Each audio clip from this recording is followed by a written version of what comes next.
Hi, welcome to Expressions. I'm Julie Robbins. We're back at one of our favorite places, the Tulsa Zoo. And if you've ever been here, you've seen the many beautiful animals they have to offer. But today we're going to show you the people behind the glass and behind the fences. So stay tuned to Expressions as we show you the day in the life of a zookeeper. Well, today they get, we're feeding them raw shrimp. Oh boy. Here comes some. Oh yeah. Oh my goodness. Gun to trunk. Just stick it in their nose. Okay, there you go. All right, Gunda. Yeah, she's training you. She wants more. All right, Gunda. This is Susie. She's going to get her pill. And all the males are usually very good about allowing the females to have their pill every day. And then they're usually rewarded afterwards for being good participants and not interfering with the birth control session.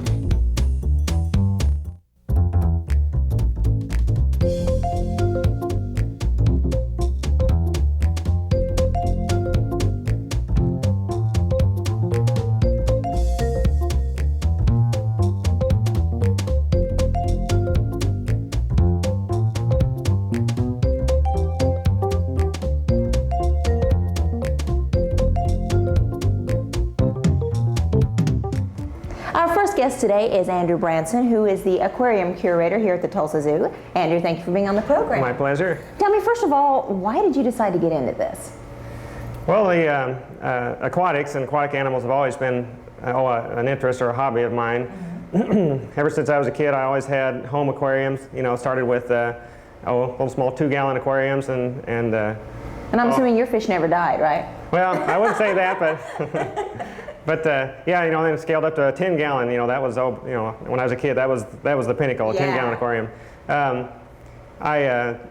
Once in college, I got into biology as a major. I have a degree in biology, and my biology degree is it's kind of well-rounded, but I mainly focused with aquatic biology. After that, you know, I just kind of stuck with the hobby and basically pursued a career with aquatics. And that's what led me to this job here. You know, I get to work with the animals, again, working with aquariums, but on a much larger scale. So that was like a dream come true, actually. Right. Now, in just a minute, we're going to be feeding the sharks, but exactly what type of sharks do we have in here? Well, we've got 2 types, 2 species, 3 of each. We have a nurse shark and a brown shark. Another name for it is a sandbar shark. The brown sharks or the sandbars are smaller sharks that we have right now. They're the kind of more sharky looking ones, as I call them. The nurse sharks, often people are familiar with those. They've got the 2 kind of fangs looking down. But those are actually, they're called barbels, and they're almost like catfish whiskers. They're real soft, and they use them to feel around on the bottom, feel for food. Those are the 2 type we have right now. And speaking of food, we're going to go feed them. That's right. They get raw shrimp today, which is one of their favorites. Hey, Andrew, what room is this? Looks like a boiler room. Yeah, this is our main shark service area, and yeah, it's got a lot of pumps and filtration, so it's definitely a noisy area to be in, kind of like a boiler room. And I guess your filter as a child wasn't quite this big? No. We have this large gray unit right there, and that's called a sand filter, and that actually has sand inside of it that filters particles out of the water, bits of debris and food floating around. That's actually what clarifies the water. There's also beneficial bacteria that live on the sand itself that's actually what's consuming the shark waste, the waste that they're producing, the harmful ammonias and things. Right. But yeah, so that's the main filtration for the shark system right there. Well, you know, I'm ready for the important part. Getting ready to feed, right? Yeah, now, what are we going to feed them today? Well, today they get, we're feeding them raw shrimp. Oh boy. This is good shrimp, ready. I mean, even humans could eat this. You know, if you boil it up, it's ready to go, but they like it raw. Of course they do. Yeah. Well, let's go feed. Okay, right up this way.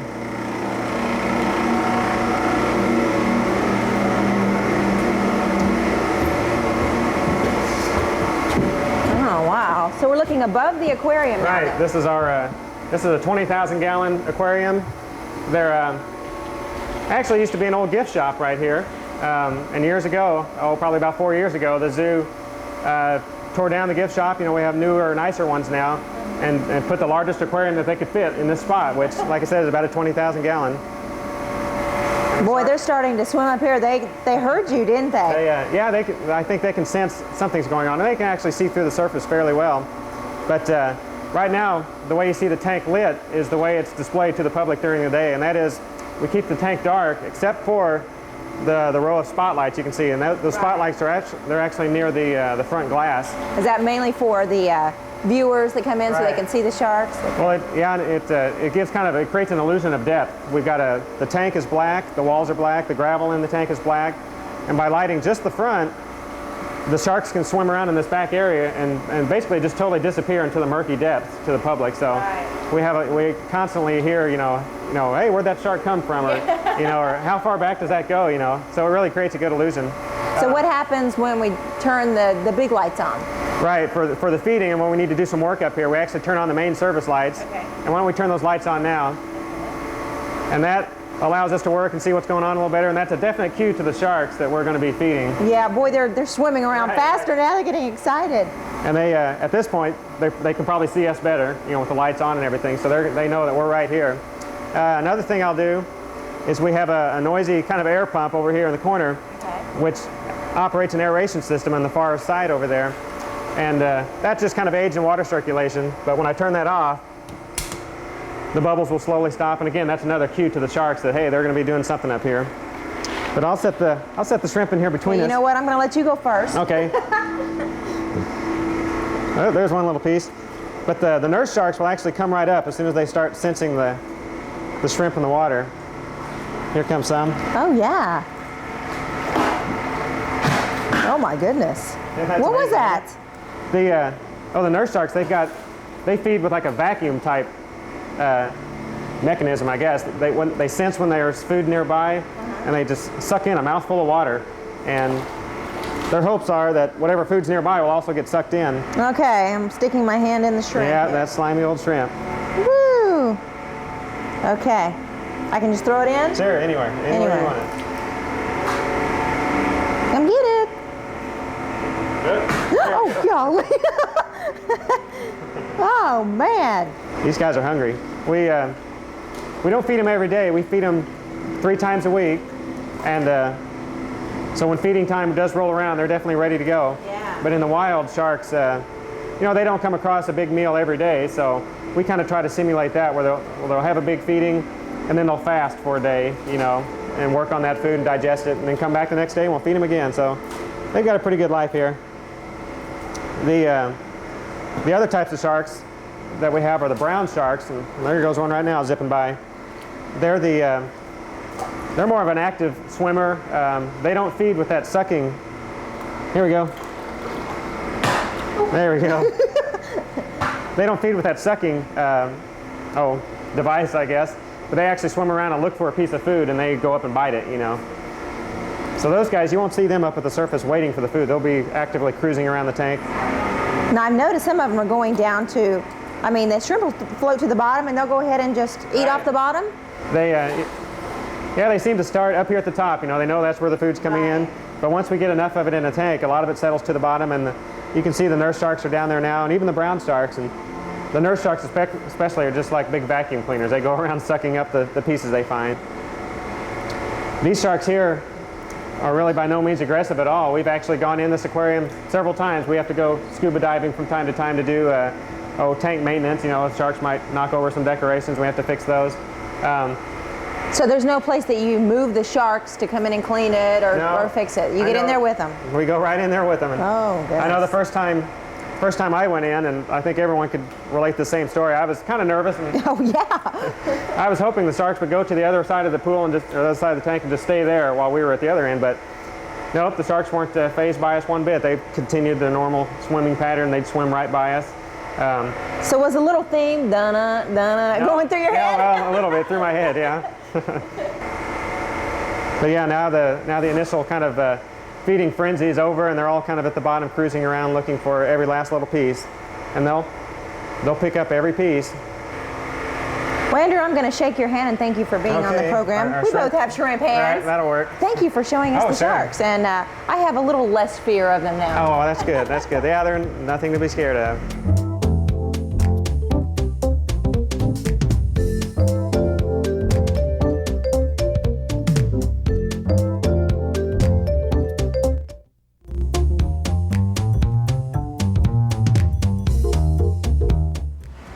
Our second guest is Paul Louderback, and Paul, you're one of the people that, oh hello, that, that take care of the elephants, and I guess what would that be called? What are you, like an elephant keeper? Yeah, I'm an elephant keeper. You can call it anything depending on your perspective. Okay, and why did you decide to get involved in elephants? Well, first of all, I feel like I'm very lucky to get to take care of elephants. I started out in taking care of birds, and then through the years I basically changed departments and ended up in large mammals and taking care of elephants, and I've learned a lot in the almost 7 years I've worked with them. This is Gunda. She's about 47 years old, and she's a female. She's been at the Tulsa Zoo longer than any other animal or any other staff person. Oh, so wow. She's been here a long time. Paul, these are really big bars here. You must have these for safety features, right? I mean, because an elephant will really do some harm. Yeah, the bars that we have here, at least the vertical ones, they're typical for most elephant facilities in the country. We do have to have a way to lock them up. Like for example, this morning when we're finished drawing the blood from them, we'll go in the yard and clean the yards. Okay. So we have to be able to safely lock them up. And in addition to the vertical bars, we use the horizontal bars because in our type of elephant management, which is called protected contact, the horizontal bars are a safety feature for us. The elephants don't really need them, but they're a safety feature for us because one of the ways that elephants can injure people is by striking forward with their trunk. And you're going to show us their behaviors, which is not tricks, but it's called behaviors, right? Okay, let's see some of that. Okay. Gun to trunk.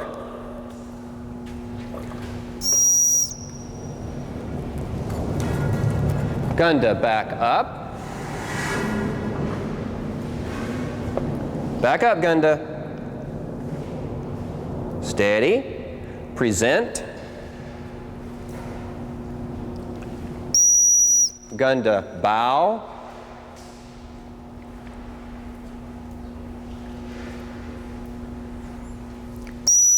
Head down. Oh.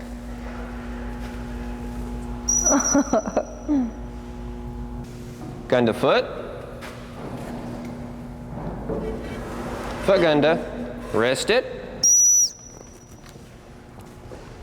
Look at the side of that foot. Good girl. Gunda foot.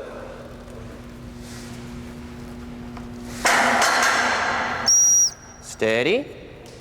Basically, our priorities here are just to be able to shift the animals, to clean, to be able to take care of them medically if we need to, and to give them a good life. Mm-hmm. And the next thing we're going to be doing is taking some blood from the animals, is that right? Okay. Joining us now is Mark Swanson, and Mark, we're going to be taking blood now from one of the elephants, is that right? Yes, we'll be taking blood from Gunda. From Gunda, and Yes. we just saw her doing her behaviors. We're going to learn this. Yes, the behaviors, correct. Well, let's get started. What, do you have to do anything to prepare to do this? Because I know I wouldn't want to do this. Yes, we take time. We have trained the elephants to accept having a needle put into their ear. We take blood out of the back of the ear because it's easy accessibly, and they have large veins in the back of their ear. Okay.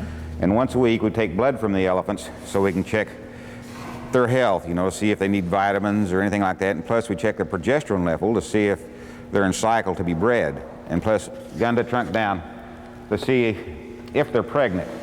If their progesterone level stays up for 17 weeks, and that'll confirm a pregnancy. All right. Ready? Yes. Gunda target.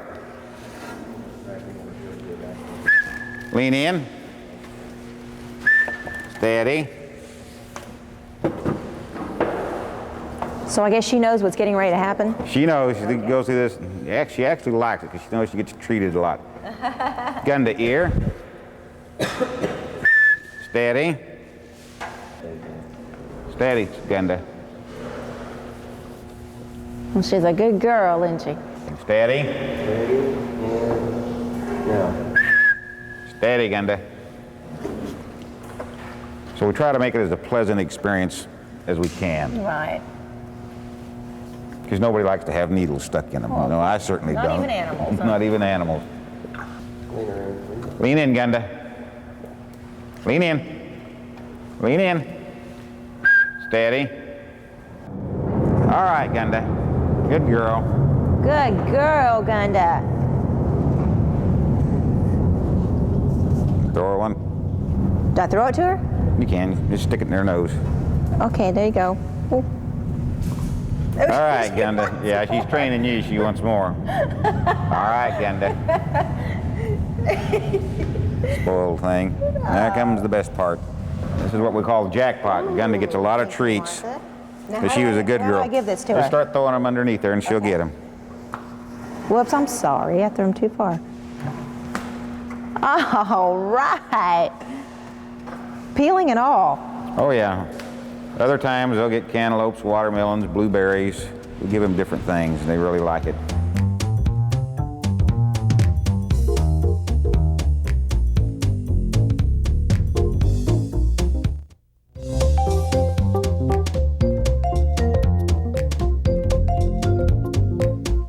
With us now is Maureen O'Leary. And Maureen, you take care of the monkeys here, right? The ornery monkeys, I've noticed. Chimpanzees, which are actually apes under the big-heading primate. And we have one that likes to throw sand. Yeah, this is this is the youngest guy we have here. He's 7 years old. His sister Hope is not too far behind him, 6 months older than he is. So he's the youngest and notorious for throwing sand. Maureen, what are your challenges here? Challenges with working with the chimps? Yes. Well, I think a lot of people are under the misconception that chimpanzees are very gentle and calm and, oh, look at the baby chimp, I'd like to have it as a pet, when in actuality they are incredibly strong and very intelligent. They have a good spit range too. Beyond a lot of people's beliefs. And it's very, now you guys are all doing this. This is not going to be good. Bad impression. So we need to be very careful with you can't get in too close of proximity with the chimpanzees because the force that they have strength-wise is just incredible. I can't really put it into any kind of wording because it's just unbelievable how strong these individuals are. So you have to watch how close you are to them in proximity to the mesh. When you're shifting them from one area to another, you need to make sure that there's not an animal in the area that you're wanting to go into. So you need to be on your toes all the time and monitoring who's where. And we have 10 chimpanzees. That went right on my shoulder. 10 chimpanzees, so you have a lot of head count to monitor all day to make sure that you're going into an area that's safe. So safety is a big issue and a big concern at the zoo. Right. Actually, one of the responsibilities we have here every day in taking care of the chimps is that the females receive a birth control pill. It's a human birth control pill. Oh, it's a human human birth control Really? pill. So they get one every day of the month, and then they're on a week of placebos. And we just dilute it in flavored water, and it's so this flavor of choice for this month happens to be grapefruit juice, and we dilute it down so it's pretty watery, but they still can taste the flavor in it. And it's just put in a cup, dissolved, and usually the males cooperate. Sit, Opie. Yeah. And this totally works for them then. It's strong enough that you don't have a certain... Because they're so closely related to humans, it works in terms of not allowing them to get pregnant. It does kind of throw off their cycles a little bit, but now we're throwing raspberries from everyone. If you want to hand me another cup, I'll give another individual birth control pill. And we usually swish around after we give the pill out. This is Susie, she's going to get her pill. And all the males are usually very good about allowing the females to have their pill every day, and then they're usually rewarded afterwards for being good participants and not interfering with the birth control session. Well, I can see a difference here by standing here and the difference between the different chimpanzees, but I guess that's good. You would have to. A lot of people that come out to visit say, how can you tell them apart? Well, that's what and I was it's getting just ready like to ask you. a bunch of kids in preschool. You see all these different expressions and all the behaviors, and it's simple. Once you know who they are, you can't mistake them. And they each have their own personality, don't they? Exactly. And we have everybody up here front and center. And Osa, come here. Good girl, Ose. Everybody loves this flavored stuff. Okay, I think we're going to go out on the island now while you guys are inside. Whoops.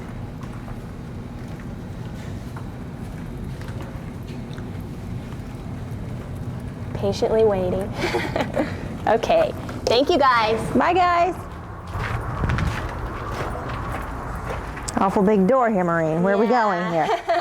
This is leading us out onto their island enclosure. I think we have a pretty good setup at the Tulsa Zoo in that the chimps have a fairly nice sized inside exhibit, as well as this large water moat filled enclosed surrounded island, and the water is there for a barrier between them and the public because chimpanzees can't swim. Oh, I didn't know that. A lot of factors as to why they can't swim. They have an incredible amount of muscle mass and not a lot of fat, and their arms are a lot longer than their legs, and so they flail when they get out in the water. So the water provides a protection barrier for the public so that the public can have a really nice view of the chimps without any kind of mesh or caging or glass between them. Any kind of feeding that we do with them is placed down in the ground or up in the trees, or as well in the island. I mean, in the exhibit, we try and do the same thing where the food isn't just thrown in a big pile. Oh, you make them hunt for it? We actually make them hunt for it, so it's encouraging some type of foraging behavior, which in the wild, they spend the majority of their day looking for food. So here we give 4 feedings, 2 of which the food is actually hidden, and the other 2, one is a cooperative feed where the animals actually come out and sit in specific stations in the morning, and I toss them the food in the morning just to get a good check over everyone, and then in the evening they have their food in one of the dens that they're allowed access to at night. This trail that we're walking on, is this one that they've made? This is one they've made, and I just try and maintain it in the summer, just mowing right along their path, and they really stick to their trails, and they don't, I mean, if they decide to make a nest, they might plop down in a tall stand of grass. We have quite a few, like 6 or 7 tunnels out here, different areas of the island, so somebody can be in one tunnel and somebody can be in another. The island's large enough that they don't all have to be within view of one another. If somebody's irritated with somebody and they want to get away, they can go to the other side of the island and cooped up in there. Exactly. Maureen, I noticed this jungle gym type thing here. It looks like a child would play on. Yeah, and the chimps take advantage of this as well. It's another area that provides them some adequate height to get up off the ground. In the wild, they would be up in trees making their nests for the evening and that type of thing. For the majority, they sleep inside, but they can get a great view of the zoo from up here and kind of just get up and away. Okay, Maureen, now we're seeing the inside of, is it not a cage, what would you call it? We call it an exhibit. An exhibit, okay. And this is their inside exhibit. It was built in 1992, and what's nice about this is that they actually have a soil substrate, so they're not on concrete all the time. In a lot of other zoos, you'll find that the apes are placed on concrete, and that's basically for easy husbandry, to be able to clean it up really easily and quickly. But the soil seems to work pretty well for us here. And again, we supplied them with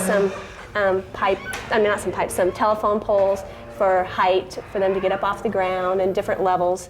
And the rock work over there on the other side is just another texture for them to have in the exhibit, some different substrate some different structure to sit on.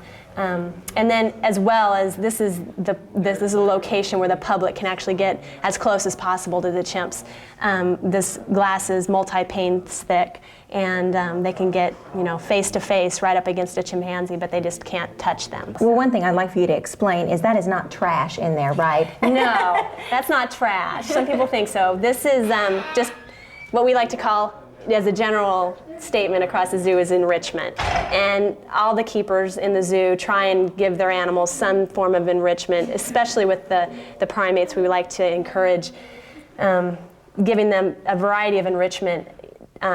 Maybe not every day, because if you do it every day, it's not as novel, it's not as unique. Right. So, giving them cardboard boxes with, hay or shredded paper, and then sprinkling some sunflower seeds in there or some cut up pieces of fruit.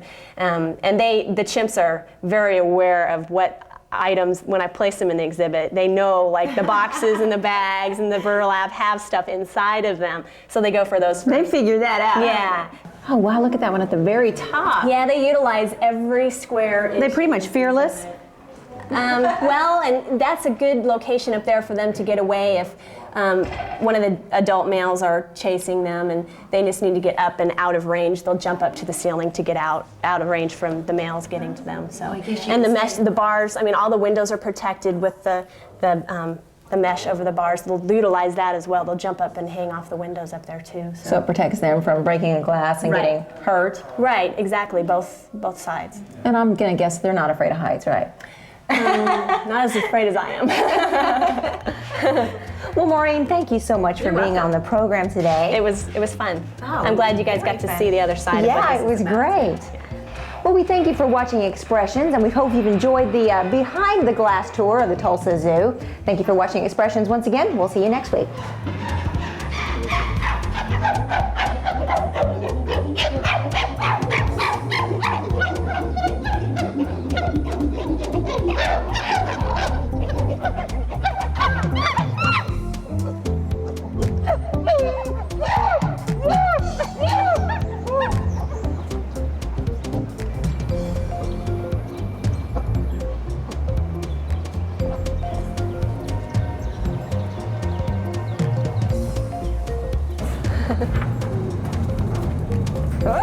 All over the lens.